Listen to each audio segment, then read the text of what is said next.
episode 98. 98. We're closing in on the big 100. One more to go.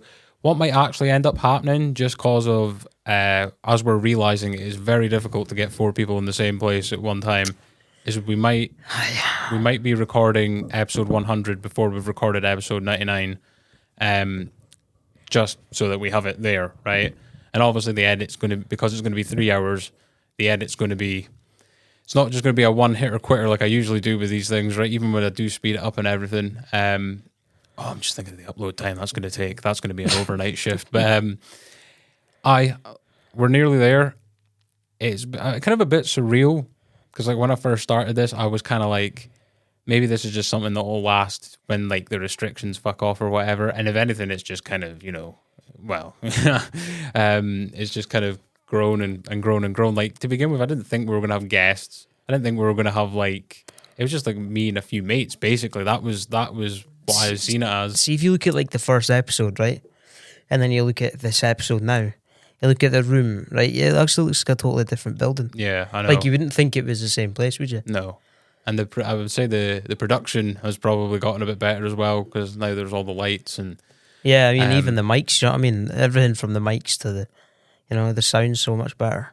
Yeah, definitely. But it's been a good journey. Like, even, I love this thing. It's on camera. I think it might be the Rodecaster Pro 2. But I was thinking about it the other day. Like, the original one was also such a fantastic bit of equipment. And I'm glad that I upgraded, because I recycled it in a way of where I got basically 75% of the money for this one by selling that.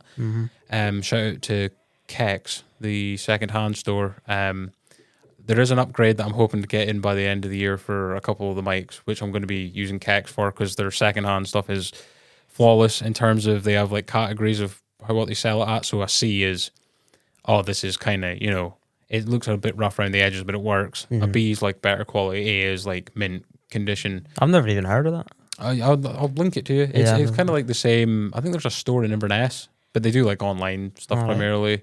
That's cool. If I can compare it to anything, it's probably like Game, but like it covers a lot of other stuff. Right, okay. But I think it was mainly like a video game store to begin with, but it's obviously went and branched out into microphones and cameras and all that type of stuff as well. But it's quite a good thing, that, actually. Not everybody can afford like the brand new stuff. Do you know what I mean? But yet you're still getting the good quality. You're still getting the same thing, but you're getting it for much cheaper. It's a good idea. Because in my mind currently, I mean, the Rode Pod mics are fantastic, right? For the price, like, I think it's £95 for one of these.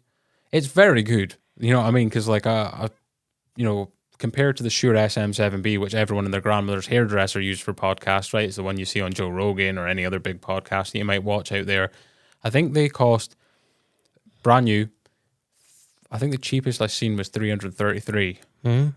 And it can go up to like 420 for one. So like for one of them, you can buy 4 of these. And obviously the Shures are better. I'm not trying to say they're not. But 4 times better, up for debate. But that is the upgrade I'm hoping to make. I'm hoping to get like a hybrid. I'm hoping to get 2. I've been budgeting and saving and scheming on how I'm going to do this. But I'm hoping around Christmas time, I can make that happen. And I was going to sell 2 pod mics to begin with, but Rode, who obviously created the Rodecaster Pro 2, have hinted there might be a way coming soon to hook up more than 4 mics to this, so might have to hang fire on that. Like an adapter or something.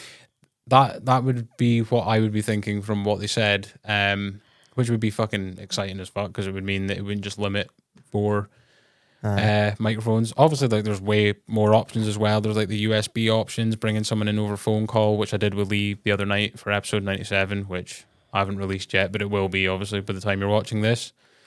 But how's things been? It's do you know, I can't believe it's been like the end of July since the last time is that the last time I was on here? Yeah, I think so. Was it? Time is flying by so quick. Like, I've not been able to keep up with it recently. Like August was like I got COVID again, so that like knocked a week out of my. Do you know where you got it? Yeah, the brand there. Some guy was like not in my face, like aggressive or anything, but it was just some guy that probably didn't understand the boundary of personal space, was trying to say to me, I was steaming, like, he was like, do you know who the Animals are, like the band? And I was like, aye. And he was like, name me like their 5 songs. Like, mate, I'm out having a pint, do you know what I mean? Like, He's probably been out for about fucking 2 weeks. So, I was in the Steamboat as well. And it was kind of packed, but I'm pretty sure it was the Brander because everyone that I was at the Brander with kind of got it as well. Blame the Brander. Well, not the Brander itself. Obviously, it can happen to anyone. It wasn't like I was fucking ill. It was like... I better shut up. Lynn will fucking smash. I know. We have no beef with the Brander. But I got back and then I had like a hangover the next day because it was like, I don't really go out anymore in terms of drinking, but like, once in a blue moon. I'm the same. And Sunday, I was still hungover and I felt really fucking tired and I'd slept for like 12 hours and I'm like, this is fucking weird. And then I started kind of hurting a little bit. Again, I didn't even think I was ill, right? And then Monday, I felt completely fine. Everything had gone, but like my bed was drenched. So I'd obviously like sweated something out overnight. And I was like, pissed yourself? Mate? No. And I was like, that's not normal. So luckily I had one of those, the bane of my life, these things. I fucking hate taking them. But those little lateral flow things. And those things at like carnivals and stuff where you hit the hammer and it just goes up to the top and you win the prize. That's what the test did. As soon as I hit it, it just went all the way up and was like positive. And I was like when I got COVID, mine was the same as that. I was like, shit. And it was strong. It was a fucking strong line as well. Really strong. But so I managed to avoid it for what? When did I have it last? Christmas 2021 to autumn 2023. That's a good go. And it means that I'm sound for Christmas this year because I'll have that strong natural immunity. So then August was like getting the website set up. I was going back and forth with them. Obviously had Lee in doing his first few episodes of the Football Journals, promoting the business more. I'm still kind of working on that. And then September, it's like I've just started college again and got more people coming in here and that. And I think we had a few guests on in August as well, but obviously that got put back a week because they were meant to come in when I had COVID and that. Yeah. So anyway, it's good to be here anyway. We're ready for episode 100 now. That's what I was saying to Lee the other night. It's like I've been waiting. It's been a very anticipated thing. I kind of knew from the start of the year we were going to hit this at some point. I'm looking forward to it. All four of us going to be on. To be the first time ever. Like obviously you and Lee were on the last time when we were kind of doing one like this. Yeah. But Paul has yet eluded that triangle, which will become a quadrangle. Yes. Quadrangle. Or a square. Either or. But So it'd be good to get everybody on at the same time. We've not done that yet. So exactly. Yeah. And There's going to be some interesting stories. Lee's got some interesting stories from Spain. I can tell this one because I forgot he went to Spain. He got his phone nicked. Did he? He got his phone lifted. Yeah. So that photo I was going to share it and troll him and be like, this photo hits differently now because it looks like he's just found out that his phone's been lifted. And I was kind of concerned, right? Because Lee's an admin on the Northeast corner, right? So I was like, shit, if this guy gets access, I was thinking of putting a post out. If this page starts posting in Spanish randomly all of a sudden, it's fine. There's just been a hack. Do you know what I mean? Did he get his phone back? No, I had to buy a new one. Fuck. Brutal. That's where you need insurance. Mm-hmm. So and then we've got some beach bar stories. Me and Paul probably couldn't say in episode 10 because we were just starting out and we were like, oh, where are we going to lie here? And I think we're even going to have a segment now that we've got enough sets of headphones where we're going to try and bring some people in over the phone, maybe some guests that have been on, maybe Paul's maybe going to prank call some people, because that'll be interesting. I was actually showing Lee the sound effects on here the other night, and I haven't utilized them enough yet. And you can put your own ones on there as well. So have you got some fucking delay and reverb and all that sort of shit on there? Yes. That's quite cool. I can make myself sound like a monster and stuff like that. Because we were actually, I said this on the last episode, we nearly got the Muddy Neep on here a couple months ago. I was really I was emailing and I was we can change your voice, you can stay anonymous and stuff like that. And he was like, I'll think about it maybe in the future, right? So it never ended up happening in the end. Hopefully down the line though. Aye, because you could put his voice mega deep. Aye. Like they do on the news. Yeah. They don't and I didn't know who it is. Mm-hmm. So see them things, they act like pads. Yes. That's quite cool, that. So you've got music and air horn, just general stuff, but you can record, so for example, I'm going to get Paul in here eventually before episode 100 to record the allegedly button, because we've joked about this for like 100 episodes. I want it on episode 100 to actually debut, because I think that would be like a real full circle moment, because that was stuff we were saying from like episode fucking 5. You know what I mean? So to actually finally get it would be awesome. Yeah. But yeah, there's the kind of world is your oyster with these types of things nowadays, and it's not just the Rodecaster. There's like so many different brands that bring out stuff like this now. But I'm a Rode fanboy. Well, the thing is though, like there's that much stuff now though. You know, you've got no excuse to fucking complain these days. Like if you want to do something, there's something out there for everybody that can work. Yeah, exactly. You know what I mean? And it's like it's not just the one thing like there used to be back in the day. Like if you want to start podcasting, you have to buy this. This is the only thing that's out. But nowadays, you know, you've got so much different things. But the Rodecaster I've seen all over my Facebook, my Twitter, it's just like everywhere. The algorithm. It's just everywhere. It's probably because my phone's heard you talking about it. Aye, pretty much. It's probably what it is. But like even stuff like even just forgetting like consoles like these, even stuff like whatchamacallit, AI now, like I think don't get me fucking started on AI, mate. Adobe have got like a thing called AI podcast, right? So you can record it like via your phone or a USB microphone, right? And take this out of it and it'll do all. Again, I shouldn't be saying this as someone that's a podcast producer, right? Like, come here and get it done. But there's so many avenues for it now. Like I think it's very accessible as well, which is a good thing, right? You don't necessarily have to go to the lengths that we've went to to like have like a decent sounding thing. But I'm someone that's now a bit of a kind of nerd with this stuff. Like, well, obviously that's all you think about in it. Pretty much. From when you wake up to when you go to sleep, how can I get better? How can I? Yeah. It's the same with music with me. Like it's just like a constant. I'm dreaming about it. I'm writing stuff in my fucking sleep. Mm-hmm. It's just the way the brain works. You're just kind of obsessed. Yeah. Sometimes I do have to like try and control that though, because sometimes take yourself away from it. Exactly. Because you end up burning out. Yeah. I'm just overthinking things. Yeah. You know what I mean? And getting down about stuff. Like when I was thinking like, oh, could I get the Shures in the summer? I was like, no, I'll wait until Christmas. And then I was like, oh, but I was like, no, don't feel bad over that. That's like such a first world problem, because the pod mics are actually really good. Nothing wrong with the mics you've got. Do you know what exactly. Yeah. But I still will be making that upgrade at some point. That will happen. Just because I don't know. I think it's the popular thing to do, and I would usually kind of be like, I'll go against the grain, but I don't know. Like especially now that there's like an actual kind of business element to like this space, I want to try and deliver the best quality product as possible, which the pod mics do a good job of course. But you know, you got to get that fucking Joe Rogan set up. And then eventually surpass him. No, joking, but that mic I bought, that Aston Origin mic. Like, there's a guy that I know in Canada. He's a musician, but he's got this podcast that's on every Wednesday night. It's called String Theory, and he's just got this one mic, and it's in between him and his co-host Chris. Right, it's just in between him and the amount of like volume and the amount of power that mic's got. You don't need to. Mm-hmm. Like, he just sits it on a stand.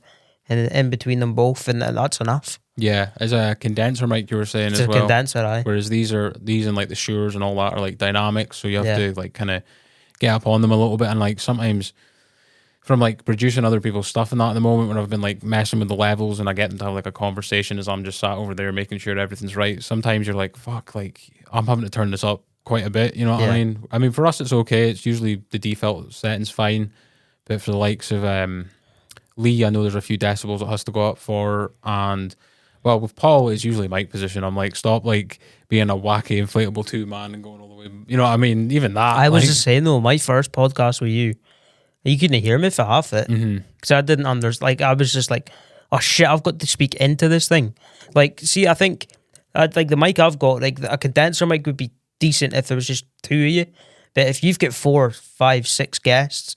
You're probably better with these ones because you get everybody to speak into it, and then there's no, like, your voice isn't coming at my mic. Mm-hmm. Do you know what I mean? Like, with a condenser mic, it's kind of around more. Do you know what I mean? Like, it takes in more. But you're probably better with my pod mics. I would imagine anyway. Yeah, and you know, this.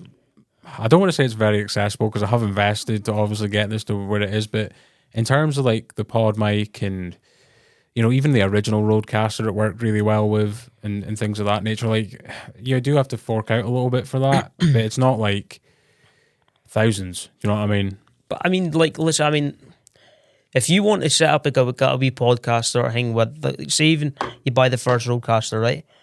You could get up and going for just over $1,000. Yeah. Like, all you need is 2 mics, and as you said, I mean, these mics were what, 90 odd quid a mic? Something like that. I think they fluctuate in price. And you can get ones that are cheaper, that are decent, not as good, but do you know what I mean? They're not shit. Yeah, exactly. Yeah. And there's so, as we were saying, there's so much like more stuff that you can get nowadays. Aye, and that's, I mean, it's not going to cost you 10 grand to get set up. Because, like, I think I've said this, I think I was saying this to maybe Lee or something a few months ago. I was like, 10 years ago, this would not be possible. Like, you would have to, like, not for people, no. Yeah, you couldn't just be... Not for the everyday yeah, exactly. Jew like us, do you know what I mean? Yeah. And I think, like, that definitely did come from, like, the popularity. I would say podcasting's probably been around for maybe something like, maybe 20 years, but I don't think it got popular until, obviously, like, I know he's, you know, the kind of... Remember Ricky Gervais's show? Yeah, that was like the first one, really, I thought that was weird. I thought, why can't I see these guys? Because it was cartoons. It was animated, yeah. It was animated cartoon things. And I was like, I don't get this. And they're having a conversation, I could hear them laughing. I was like, I'm not into this. I don't get it. And then all these fucking years later, podcasting is massive. Yeah, and obviously, like, the Joe Rogan experience when it started, I mean, for the first couple of years, I would probably say it didn't hit the levels of what it did now. Like, obviously, there was like a period probably around... Yeah, because no one got it. Yeah, 2015. Because to begin with, it was just like in their houses, and it was via like Skype and stuff like that, wasn't it? If you go back and listen to the early ones, and then he obviously got the studio and... I fucking love Joe Rogan, man. I'm a massive fan. I watch him probably every week. It's just on top, innit? It's like, it's so mental because he is like speaking for like 2 to 3 hours a time, 3 to 4 times a week. Like, that blows my mind, the amount of on top of obviously him like doing like the UFCs and stuff like that whenever he's required to do that, and he's like a stand-up comic and stuff like that. But like, he kind of says it himself, like, he needs that kind of being busy. Like, he feels weird if he doesn't have something to do. So he's like a non-stop kind of guy, isn't he? Like, but like, you notice like all of his mates, like, you get like a lot of it. Like, he has got mates though that are kind of like more chilled, like artists, like, you know, that guy Artie. I can't remember his last name, Shafir maybe. Aye, the comedian guy. Aye. Yeah, he's quite funny, but I think he's way more relaxed. Yeah, same with like well, I wouldn't say he was relaxed, but Bert Kreischer. Yeah, he's just too savage with the partying, really.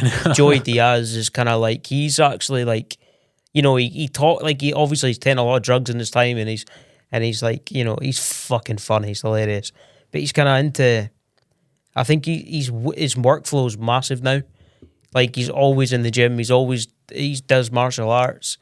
He obviously he's a comic, he's always writing. He always spend time with his family. Like, so, like, I think Joe surrounds himself with a lot of fucking people that are always doing something. Yeah, he's just opened a comedy club now as well, isn't he? I'm pretty sure in Texas. Aye, because he moved to LA. Because I think LA's just a dump now, isn't it? Aye, well, there was not like really harsh kind of COVID restrictions, and then there was obviously all the kind of stuff that was going on with like civil unrest and all that type of stuff. I think he was just saying it's just a dump. Apparently, like, it's just not a nice place to be. They've got like a really, really out of control, like, kind of housing crisis, and there's like so many people that are homeless, and then there's people making tents and all that type of stuff as well. So who knows? There's homeless people, but is there not like a place that's like Skid Row? It's like that though, but it's in LA. Who was I talking to? I was talking to someone that was in LA not long ago, and they were saying it was fucking horrible. Not all of it. There's nice bits, but fuck, who was I talking to? I was talking to someone that was in LA, and they were just saying it was horrible. A lot of the streets were just, you wouldn't want, you just not a place you want to go. There's definitely I hear nothing but good things about Texas though. Yeah, I suppose it's weird though, isn't it? Because like, I suppose they probably have their own pros and cons, right? Like, obviously, the same as everywhere though. Yeah. Like, I know, like in Texas, like one of the big ones, it's like they're pretty like harsh on like the abortion kind of laws and that is like, well, you know, within 6 weeks, if it's not done by then you have to have it. And it's like, well, hold on there a minute, sir. Like, what kind of circumstances are behind it and whatnot? Yeah, because like you get that sort of like, I don't want to say the word. There's a lot of rednecks.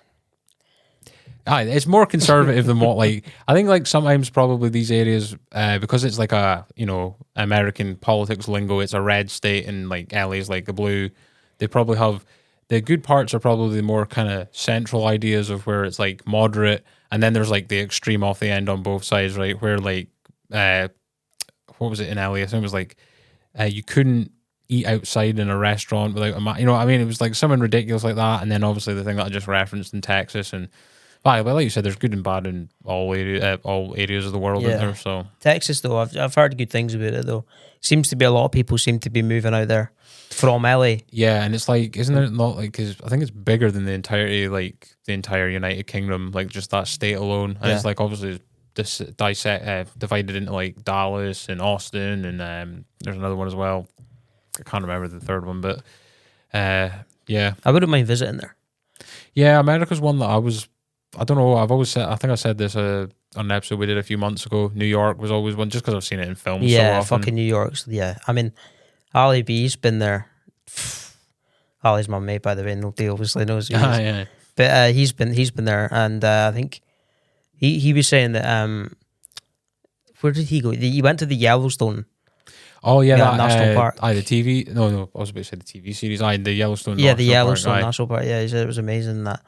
And yeah, he showed me like loads of photos and stuff. It's a lot of America's fucking. It's beautiful, beautiful place. Huge as well. It's massive. Different world over there though. Like it seems like America's like they've turned the dial up, like on overkill on a lot of things. Right, sometimes good, sometimes bad. I think he went to Arizona as well. That's There's a lot of Arizona though that you know, like the out in the country and that. It's fucking beautiful place. There's a lot of like deserts and stuff down there as well. Isn't there? Like you know, like it's like red rock. Like you see them like a lot of like the western and stuff. Yeah, it's really really nice to look at. That's like the sort of shit I like to see, stuff like that. Speaking of Americans, there's a new film coming out from one famous American director. Yeah, one of my favorite of all time directors. We're both a big fan, right? Yeah. Before we actually kind of get into that, I wanted to kind of ask you, what are like your top 3 Scorsese movies of all time? Goodfellas, Casino, Wolf of Wall Street. That's a good. Yeah, it's good choices. And see the range. Taxi was good as well, but I haven't seen it in years. Yeah, I know. That was like the original. That's for me. That's still my favorite one, just because like there's something because it's from so long ago, like 1974, I think it was. There is like an eeriness to that kind of cinematography just because the cameras weren't. Yeah, you're right. Yeah, I get it. Yeah, I get exactly what you mean. It was almost like someone was just videoing the whole thing with a handheld fucking camera. Pretty much, much. Yeah, it was kind of dodge, wasn't it? But it's so cool, man. And like, I'm trying to think of like, I'll try to go 3 different from yours. That's going to be difficult. I'm a massive fan of all the ones you mentioned. The Departed, that's a really good one. Not seen that in years.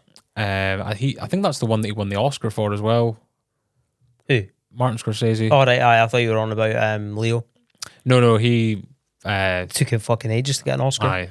Well, that's the thing. Like Scorsese's probably should have had 3 or 4 by now as well. But like, I don't know what it is about the Oscars, but they like to like. It's Hollywood, innit? It's fucked. Go against the kind of so popular choice. Up. Yeah. I think the worst moment, the funniest moment at the Oscars I've ever seen in my life was, you know, when Avatar got released. So James Cameron was like nailed on to win it because it was like so above. And The Hurt Locker came out with Jeremy Renner in that, and it ended up going to the director of The Hurt Locker, and The Hurt Locker was James Cameron's ex-wife. I was like, oh my god. Oh, fuck. I forgot about that. I was like, wait. I remember you told me about that. Yeah. Because I didn't watch it.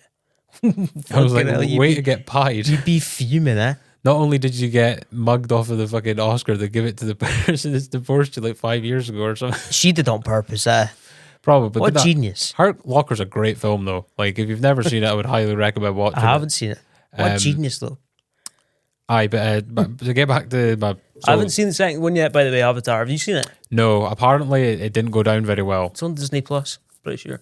I've got that as well. I keep forgetting that like these films go straight to streaming services now, which is one gripe I have about the film that we'll get onto in a minute. But to finish off my 3, Oh yeah. so what have I got? Departed, Taxi Driver, and Is that your second? Taxi Driver. yeah, Right. and number 3, I'll go with. I'll let you have one of mine if you want. I'm just trying to decide between 2 because there's Raging Bull, which I really like that film, and Gangs of New York, which is also Gangs of New York. What a film! I'm gonna go with Gangs of New York. Was it? Yeah, I would say that's better than Raging Bull. It wasn't Thingy in Raging Bull. Joey Pesci. Yeah. Yeah. So was De Niro. De Niro played Jake LaMotta, and Pesci played like his manager or his brother or something like that. Oh man, Scorsese. In my opinion, like I think he's the best director of all time, and he's just my favorite because see, when I started watching mob films, obviously we've been on here talking about the mafia before, but I don't know, I just kind of looked at films differently, and I started looking at it as an art because of the way that they did it, the way that he built Goodfellas, and the way that because obviously he's taking a story and then obviously making it, and then obviously you dramatize some bits and exactly the way that he does it, and the way he did Casino was just phenomenal. It was just they all had them films have all got a certain vibe, obviously because it's set in like the 60s, 50s. Well, yeah, around then. And then I think the Casino even went into like the early 80s, didn't it? Towards the end. Yeah, and so did Goodfellas though. I think that went to the 80s as well. At the end, remember when he's getting chased by the helicopter? Yeah. He's like paranoid. He keeps thinking he's seeing it. Yeah. So, yeah, I don't know. It's just something about him. Just like he had his mom and stuff in most of the films, the films as well. And she was phenomenal. She's Tommy's mum in Goodfellas. In Goodfellas, yeah. And he's saying that she was like, oh, you should settle down. He's like, oh, I get a night. What was he saying? I get a good girl every night, ma. Yeah. Oh yeah, because that's the one they've got Billy Bats in the trunk Billy of the car. Bats is in the thingy of the car, right? And he's asking if he can borrow a fucking knife. I'll take it back to you. It's mad to think though, like the therapist in Sopranos is the same actress that played what's Henry Hill's wife? Is it Jackie? No. Yeah, you're right. It's Lorraine Bracco. Yeah, but it's Karen. Karen's the name of the character. Yeah, Karen, and she played Dr. Melfi. Yeah, Tony Soprano's therapist in Sopranos. Yeah. But there's a bit where her family talks about Goodfellas, and like they're all discussing. I'm like, this is like Inception right now. I was like, you played the character. Lorraine Bracco, man, she's fucking unbelievable actress. Have you ever seen like any of his films that are kind of like a different kind of style for what he usually goes for? Well, I actually thought The Wolf of Wall Street was very different to obviously the mob films. I know it's about money and I know it's about a bit. It was a fucking masterpiece, man. It really was. How Leo never got an Oscar for that, I don't know. Yeah, I know. It was kind of like even just that I'm not fucking leaving bit. It was just like, yeah, it's enough. Well, that's like such part of culture now. You see it in the memes and everything, like, which, you know, I know it sounds silly, but memes are like culture. You're right. Now, it's massive, and it's, you know, how Leo never got an Oscar for Django, where he's smashing on the table like this, and in the scene, he was just supposed to do that. Yeah, just improvised it. But he cut himself on glass, and he was bleeding, and it obviously wasn't supposed to happen, but he kept doing it. Mm-hmm. So what you see in the film, it's him dripping of blood, is real. Yeah. So he should have got an Oscar for that alone. And it was a great scene. If you haven't seen it, go back and watch it. And just remember that it's real blood. Yeah. And he just kept going. Do you ever get like freaked out when you see like a big actor have such a small role in a film? Like for Django Unchained, like you just mentioned there, like Samuel L. Jackson plays like a really kind of side part in it. And I was like, even in Goodfellas, as Stax. He's Stax, yeah. And I know he wasn't like as probably well known back in the early 90s before he did like Pulp Fiction and all the other films that he went on to do. But I remember seeing that and I was like, I always find that strange. The one that does that the best for some reason is Anchorman 2. When they have this big battle at the end and they have all these famous actors in the park and that's the only time they appear in the films. Like, how much money have they had to fork out for this one scene? Jesus Christ. But the mad thing about Goodfellas was when Stax got murdered by Tommy, and it's always the stoner guy that fucks it up for everybody. Because he left the van and the cops found the van, right? It's always the stoner guy that fucked it up. It's crazy. Like I remember reading the book Wise Guy, which is the book that Scorsese read, then went on to make Goodfellas. And when that court case was going on, because obviously in the scenes they start taking all the people that were part of the Lufthansa, The Lufthansa heist. Aye, which is still the biggest heist in American history. They have never recovered the money. I think it was $6 million they got away with. Equivalent today, it's probably, I don't know. Aye, with inflation, it's probably like fucking a mad amount. But they were looking. They managed to get one guy that was going to testify against them and keep him safe. Like they got him under witness protection and that, right? So like, because the like FBI and the the police and everything were like, fuck, like all these guys keep turning up in meat trucks and all this type of shit. Like they were taking, like there was no benefit of the doubt if you were part of that. Frankie Garbone in the meat truck. Yeah, exactly. And that's the thing I say every winter. By the way, I'll say it to my brother. He's like, it's freezing. I was like, I know it's Frankie Garbone. It's just a thing I say all the time. Poor Frankie Garbone. Aye, that's the character that keeps he keeps showing that he's made money because like he buys his wife the coat and that, and like it's Jimmy Conway in the film, but I think the actual guy's name in real life was Jimmy Burke or something. Jimmy like Burke. That. Yeah, Jimmy Burke. Yeah, he was fuming.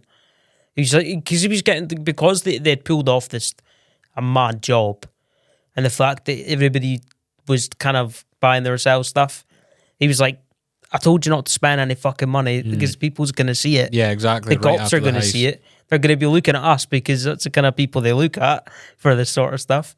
And he was just paranoid as fuck. And he ended up taking everybody out that was spending money. And that's like because like obviously they changed things so it's not like just a copy and paste of the book, right, for the film. Because like in the book it says that like, you know how like in the film Tommy's like the loose cannon and like kind of, not that Jimmy Conway isn't a mean dude or anything, but like he's a bit more measured, I guess. Where apparently in real life it was like the opposite. It was the other way around, yeah. Yeah, apparently like Jimmy Burke, like absolute, he's seen some, not like a kid, but like 21-year-old be like an asshole to his mum or something like that, and he just beat the fucking him because I think Jimmy Burke was an orphan or something like that growing up. But to get back to this kind of courtroom thing. They managed to keep this one guy safe, right? So it was the day the guy was going to testify, right? And they got him down, panel or whatever committee, and the guy went to tie his shoelace. He had a heart attack and he dropped dead. Yeah, I've heard about that. And I was like, that is just like, can't. I mean, that is just fucking spooky, man. You know what I mean? It's weird because I reckon the mob probably got to him somehow. I mean, they could have had somebody in the jail and they could have put something in his food. Yeah. Something, not the jail, but the place where he was being held in witness protection. Could have put something in his food that could have killed him. I mean, it could have been anything like that. But if it was just a normal heart, I mean, a lot of these times, when you kill people, it sounds a bit bad, but in movies and stuff, when you see it, it's like a lot of the stuff that they put in your food and stuff isn't traceable. So you can't trace it. Like, so it would just look like a heart attack. And plus, like, the time period as well, it wasn't so advanced in terms of trying to figure stuff like that out. And back then, you could actually rig the jury. Yeah. Oh, yeah. You could definitely do that. You can't do that now, but back then, you could do that, no problem. There's a great quote in the book Wise Guy where Jimmy Burke, I think, tells Henry Hill something like, buying the cops off is like feeding an elephant at the zoo. You only need a handful of peanuts or something like that. Like I don't know why that quote sticks with me, but it's there's also one as well where like they have like all these cigarettes, like contraband cigarettes in the car. The police are going by and like the boot flew open, all these cigarettes fell out, so they thought they were fucked. But the police were like in a high speed chase or something, so like they got away with it. But it's mad how nearly people get caught and then it allows stuff to go on for like years and years and years. But going back to that film though, the one that's coming out. What do you know about it? So I'm about to go and read the book. I actually went to read the book in 2021 because this film was meant to come out 2021 originally, but the pandemic obviously happened, so it pushed it back to 2022, and I guess something happened and now it's coming out now. So it had been filmed then? I would imagine like it would have started filming, but I guess the plan was to film in 2020 originally, and then obviously COVID happened, and then nothing was really getting filmed. I only just saw the trailer. Yeah, I had no idea what this film was. No, I'd seen this about. I knew that probably. I think he had already kind of. Was there because wasn't there someone like that when he released The Irishman? He actually had read the Irishman book. No, what was it? He was planning on doing The Irishman before doing something else. I think it might have been Wolf of Wall Street or something, because I think that book came out earlier than something like that, right? But then he put the Irishman one on hold, and like I think he'd sent the script to De Niro and that like 10 years before they actually started filming it or whatever. But I heard in like the pandemic that Apple had bought the rights to the next one, because obviously the Irishman was like a Netflix exclusive film. It just launched on Because I thought, fuck, that's not going to be in the cinemas then. But and then at the end of the trailer, you see Paramount. Exactly, right? So like and this is one of the gripes that I have, right? And obviously I think sometimes it can be good to go to the cinema. I don't like it when it's packed, because there's always going to be some fucker that's going to talk through the movie. You know what I mean? Yeah. But nowadays the cinema doesn't seem as packed, which might not be great for them, but I personally enjoy a bit better. Like I went to see 1917 in the cinema, and that was like that was one of the few films I was like, I'm really glad that I actually went to see this in the cinema. I was like that with Top Gun. Yeah. That had to have been seen in the cinema for the first time. After that, it's fine. Mm-hmm. Again, you can watch it as many times as you want, but first time cinema. So I was like, from reading up, because I kept, when's this film going to come out, right? Because I was like, when I was reading the book in 2021, I was on my way to work, so I would go through to work in Inverness on certain days, so I would save the book for the train ride there and back, right? So I got maybe about 100 pages in, and then I can't remember what happened. I think it was like either Christmas break or something like that, and I just never picked it up again. And I was thinking, I'll probably forget everything that's in it by the time that the film comes out anyway, so I'll wait. And so then when I seen the trailer, because I hadn't kept up with it for like the last 6 months, and then I got to see the release date, and I was like, right now. But from what I remember, it's basically about the creation of the FBI and like oil barons, and obviously you see like the Native Americans, and like there was a lot of like private kind of buying up of their land and shit like that, and the trailer kind of goes into that. And hints it in that with obviously like Leo DiCaprio looks like he's going to be in this kind of predicament where De Niro's father is like this oil baron, kind of doesn't believe the natives. Yeah, he's like the big rich guy in the town. Yeah, fucking over like the native people for the land and that, and then you've got the Native Americans in it as well. But I don't know enough about it, but I actually think it's horrible the way the natives were treated in America. Oh yeah, it's fucking horrible, man. It's the same with like Australia as well, like with the Aborigines and stuff like that. So. But I'm sure Scorsese will do that. Blind justice, yeah. 100%. If there's anybody to do it, it's him. It's him.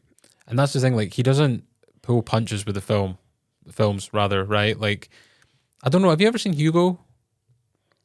I think I've seen a little bit of it, but I haven't seen all of it. That's actually quite, like, I was thinking, because I've seen the premise behind the film, I was like, wow, this is really, like, even though, like, Scorsese's done a bunch of different things, right? The boxing, the mafia stuff, even like the kind of, I know like The Departed's still kind of the mafia, but it's more like about corrupt police and that. It's really. more about the bobbies, isn't it? Yeah, it's all like very violent, very kind of in your face. Where like Hugo was like this kind of just nice, charming film, and it had like the strangest of kind of actors playing. Like Sacha Baron Cohen was like. And you would expect, like, you see Sacha Baron Cohen, you think Bruno, you think fucking Borat and all that over-the-top comedy and whatnot. But he was really good in it. And I actually watched that film, I think it was last Christmas, because I've been making like a list of Scorsese films that I hadn't seen. So, like, The Aviator was on there. I went and watched that. Believe it or not, Gangs of New York was on there until 2021. And then I ended up seeing that, and then I bought the book. And then, it just follows like a process of how I go through all these things. I think the only one of Scorsese films that have like bombed, I guess, is that Dalai Lama one that he made. No, I don't seen that. Which I'm pretty sure I watched in school. I think they made us watch it when we were like doing religious education. I'm pretty sure he was behind that. I'd have to watch it again to form my own opinion on it. I just feel like it's shit, the fact that, you know, he's getting older now and we won't have a Well, that was why Scorsese. Like I enjoyed The Irishman so much. It's probably not his best film, but No, I just thought I still thought it was underrated. I thought it was good. Like, and he said it himself. Like the reason, and it's kind of ironic now that Killers of the Flower Moon, which is the film that will be coming out on the 20th of October, I find it funny. Like they're getting him back in the cinema now, because for a while they weren't giving him the kind of budgets and that, because they didn't want long films anymore. They wanted like hour and a half. Action, but you know, the Michael Bay. Scorsese is the guy that you want if you want a 2.5 3 hour film. Yeah, because he knows how to build a film. And like, I think that's something that's a dying art these days, of appreciating films that do surround dialogue quite a lot, and that slow build to that tense moment. Right, I think a lot of kind of films now are action from the start, action till the end. And I don't mind a film like that now and again. Like But when you look at The Godfathers, yeah, the long films, brilliant films.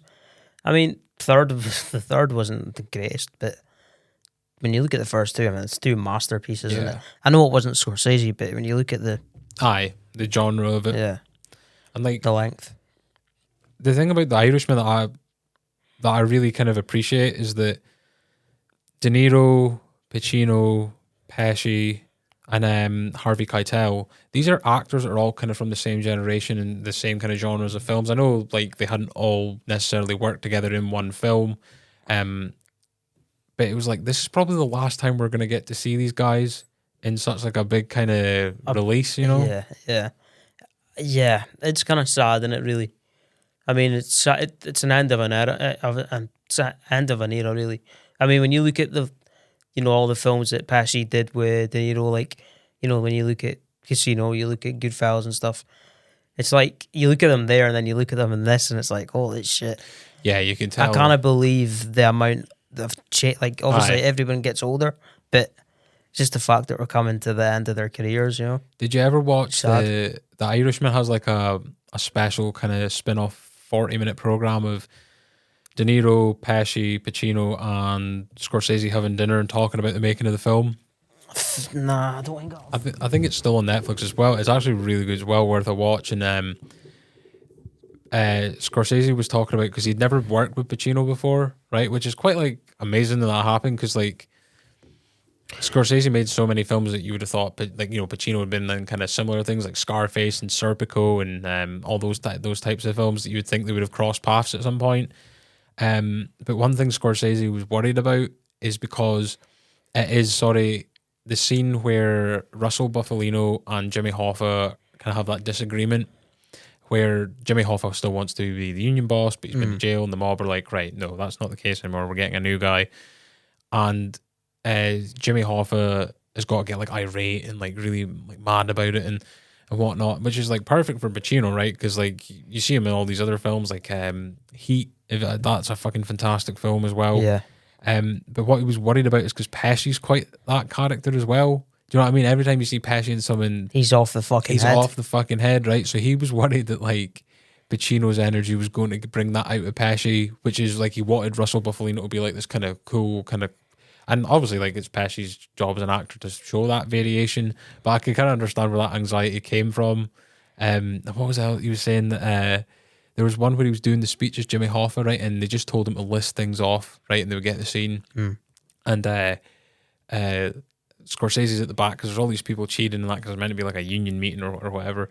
And Scorsese's like trying to say, "Oh, that's enough." And apparently Pacino's just rattling stuff off for like 10 minutes straight. He's like, "Trucks, banks," and like Martin's trying to say to him, "Al, that's enough." Like a lot of actors they go off script, and a lot of the time the director's like, "For fuck's sake!" Yeah. But then sometimes they're going, "Oh no, keep going," because it's brilliant. Yeah, and it's cool to see that. You just wonder what was script and what wasn't script. 100%. I always think that, like, because. Yeah, I think of bits of Wolf of Wall Street. I'm pretty sure Leo did some bits that were off script on that, and sometimes a director will tell you to go off script. I think, if you kind of want to add your own part, kind of see what you never know what they're gonna do. Do you know what I mean? You never know. A lot of them are mega talented, and I think a lot of them think like directors as well.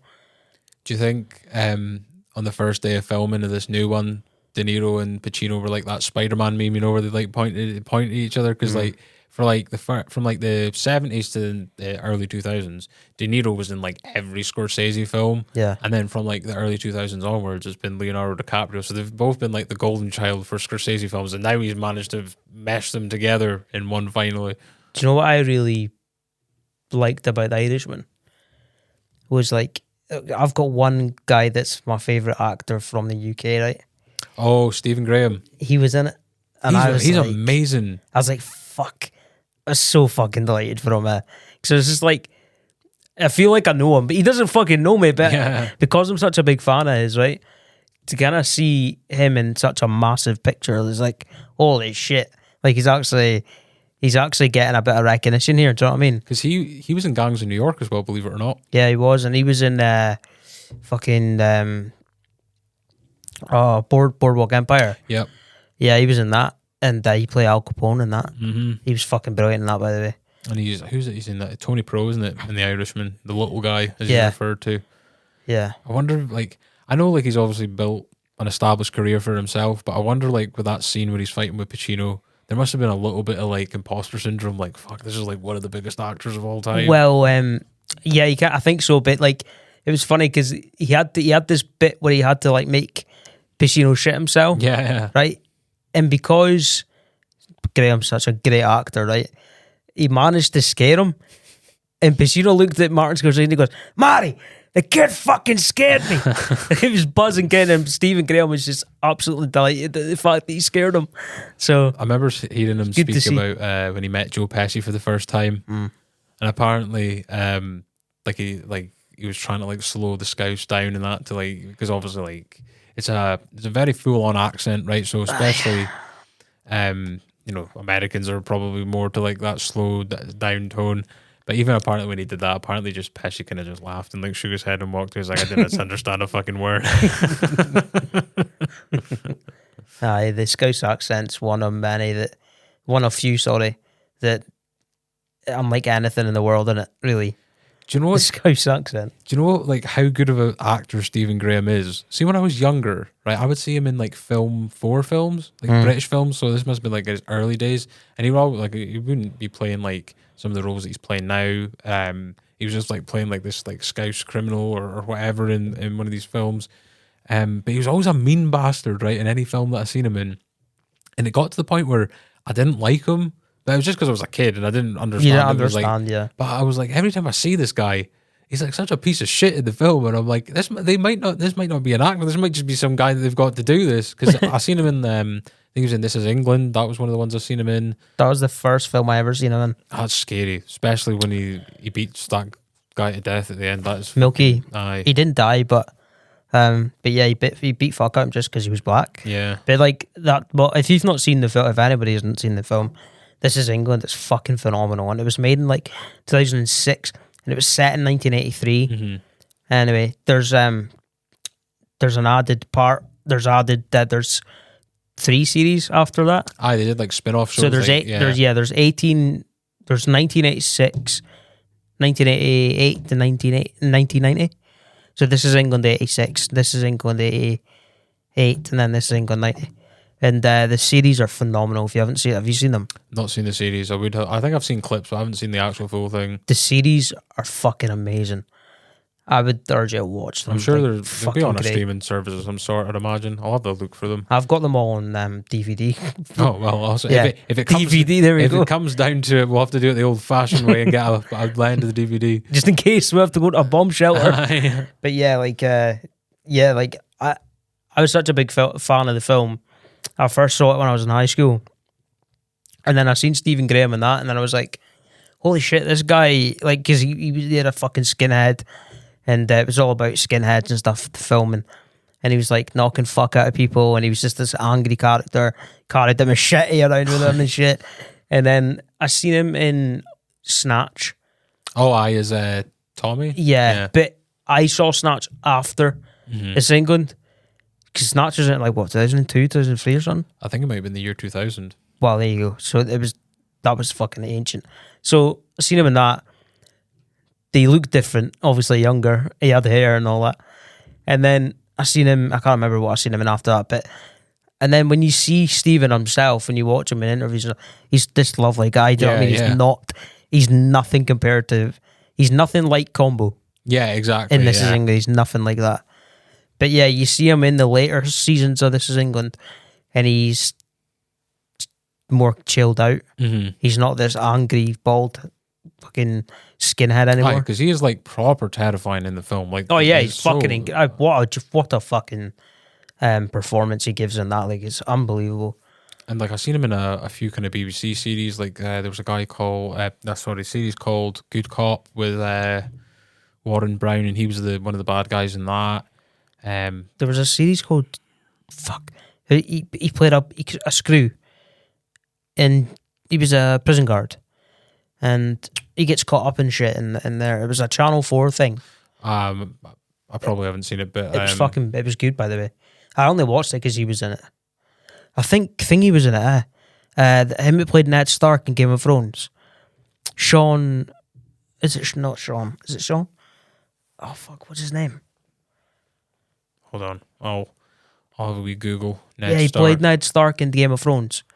He's in the Yorkshire advert. Yorkshire tea advert. Sean Bean. Sean Bean. I'm pretty sure he was in it as well. And they had them two, and I was like, holy fuck, I've got to watch this, because I like Sean Bean. I think he's brilliant, even though I can't remember his name. But he was great in Game of Thrones and stuff. And then obviously Stephen Graham. So I was obviously going to watch that. It was good. Did you see, did you ever watch Luther? No.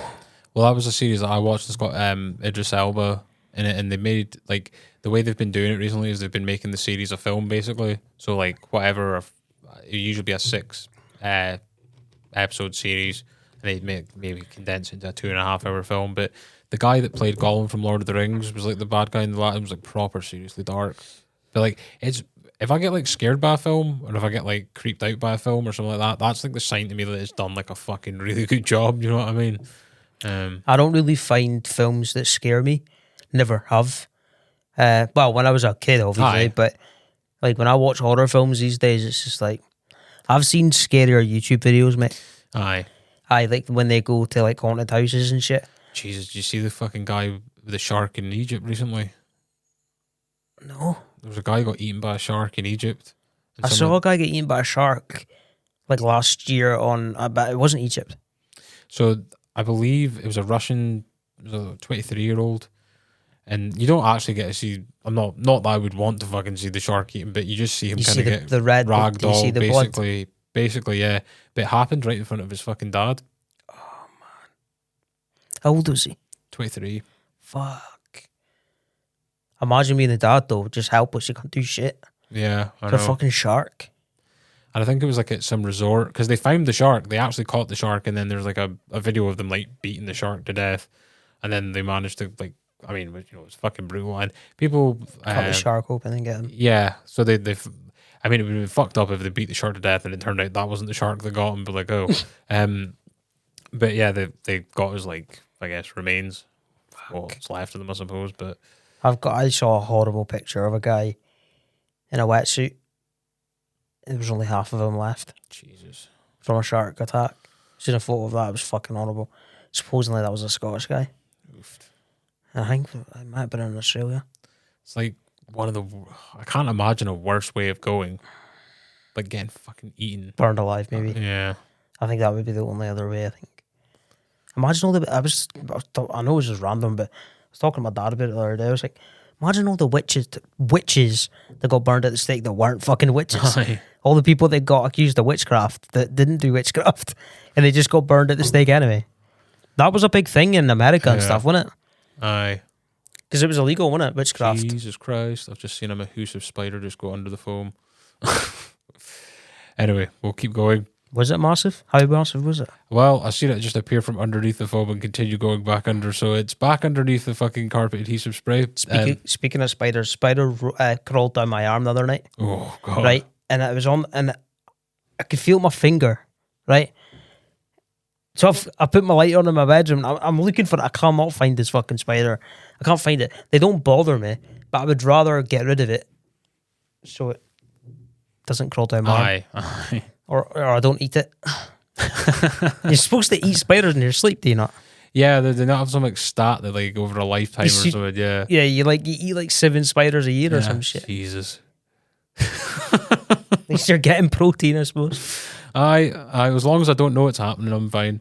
But anyway, our 25 minutes. It never feels like that amount of time passes. I always feel like it could be a conspiracy within itself that the roadcaster's lying at me in terms of the time. Or it could just be that you're having fun. Time flies when you're having fun.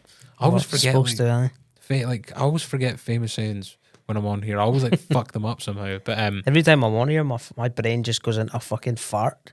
I think it's just because like I've got a very overactive mind. Like I branch off and I start thinking about different things as I'm speaking, and then like I catch my mouth can't keep up with my brain sometimes, and I'm like,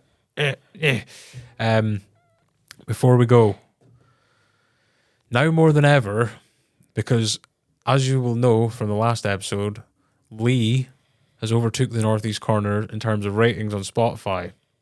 Not like I'm bitter about that or anything, but now more than ever, I know there's 100 of you, last time I checked on the analytics page, that listen to this show or watch. 5-star review, Spotify, Apple, whatever your poison to consume podcasts is. Takes 2 seconds, helps more local people see the show, and it does us a favour. And we need to reclaim top spot. If you like cake, rate it for a 5-star. That's what I'm talking about. I can't have... Lee's been noising me up about this the last couple of days. He's done it in one episode. We're nearly at 100, so it is all a bit superficial in the end, but we're going to have to get a cake. We're competitive. We will... I'm just thinking cake, I'm sorry. That's all my fuck it. I don't know. I just keep thinking about cake. In the shape of 100. We're going to have to get a cake, man. We're going to have to get one. Yeah. But anyway, if you can help us out, in all seriousness, well done, Lee, and starting up the football journals and that. I know there's been a lot of interaction with the first episode. And we will see you for episode 100. That'll be when we're all in. I think we've got a guest for 99, but like I said, 100 could be recorded before 99 with how things are working out. But anyway, and until then, see you later.